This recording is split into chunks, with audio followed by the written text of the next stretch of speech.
দেখেন কত সুন্দর হয়েছে তরকারিটা, একদম অনেক মজা হয়েছে, অনেক মজা।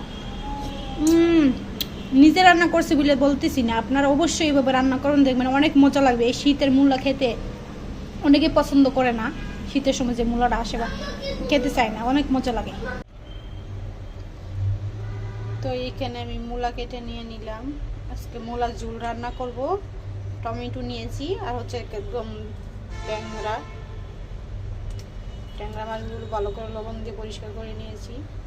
তো এখন আমি মূলাগুলো পাপ দিয়ে নেব, পানি দিয়ে দিয়েছি। এখন একটু হলুদ দিয়ে দিচ্ছি, মূলাগুলো পাপ দেব। মূলার যে গন্ধটা আসে, বাজে একটা গন্ধ আছে, সেই গন্ধটা চলে যাবে। তো এখন আমি এগুলো পাপ দেব,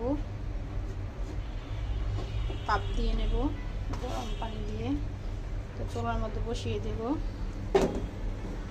বসিয়ে দিলাম। 10 মিনিট একটু পাপ দিয়ে নেব, বাজে গন্ধটা তাহলে চলে যাবে। তো এখানে মূলাগুলো পাপ দেওয়া শেষ, এখন বাজে একটা গন্ধ থাকে, এই জন্য আমি একটু ধুয়ে নিচ্ছি। সিদ্ধ করাতে বাজে যে গন্ধটা থাকে সেটা থাকে না, সেটা চলে যায়। তো এটা অনেক ভালো লাগে, এই জন্য আমি একটু সিদ্ধ করে নিলাম। তো এখন মাছগুলো তো এখানে মাছগুলো ভাজা হয়ে গেছে, এখন নামিয়ে নেব, তরকারি বসিয়ে দেবো। তো সবজিটা দিয়ে দিলাম এখন আমি, মরিচ, হলুদ, লবণ, ধনিয়ার গুঁড়া দিয়ে সব কিছু দিয়ে কষিয়ে এখন সবজিগুলো দিয়ে দিলাম। তো এখন 10 মিনিট কষাবো। আর বাগারের মধ্যে আমি কাঁচামরিচ দিয়েছি, পেঁয়াজ দিয়েছি আর রসুন দিয়েছি, দিয়ে বাগার দিয়ে মশলা কষিয়ে তারপরে সবজিগুলো দিয়েছি। তো এখানে কষানো শেষ, এখন মাছগুলো দিয়ে দেবো। মাছগুলো দিয়ে আর একটু কষিয়ে নেব।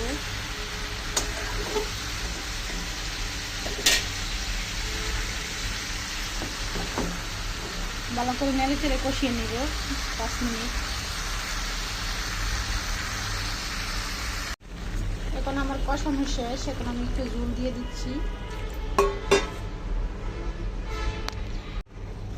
এখন আবার এইখানে আমি টমেটোগুলো উপরে দিয়ে দেবো।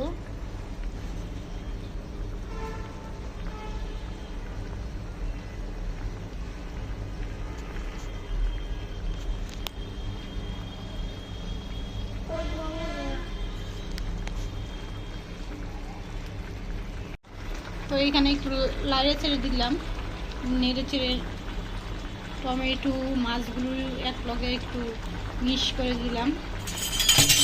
তো হওয়া অবধি ওয়েট করবো। তরকারিটা হয়ে গেছে, এখন চুলা থেকে নামিয়ে নেব। সবজিটা হয়ে গেছে, কত সুন্দর হয়েছে, কালারটা দেখছেন।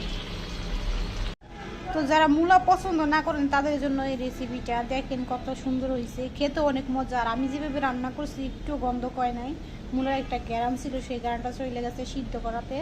তো আপনারা ওইভাবে রান্না করবেন, দেখবেন খেতেও ভালো লাগবে, সুস্বাদু লাগবে, অনেক মজা লাগবে।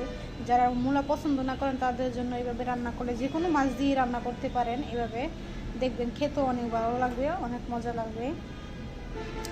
তো আমার এই ভিডিওটা কীরকম হয়েছে, ভালো লাগলে অবশ্যই একটা লাইক করবেন, কমেন্ট করবেন। এবং যারা এখনও দেখেননি বা যাদের কাছে প্রথম আমার এই ভিডিওটা যাবে, অবশ্যই তারা সাবস্ক্রাইব করবেন। আর যারা করছেন তাদেরকে অসংখ্য ধন্যবাদ। তো সবাই ভালো থাকবেন, সুস্থ থাকবেন, আল্লাহ হাফেজ।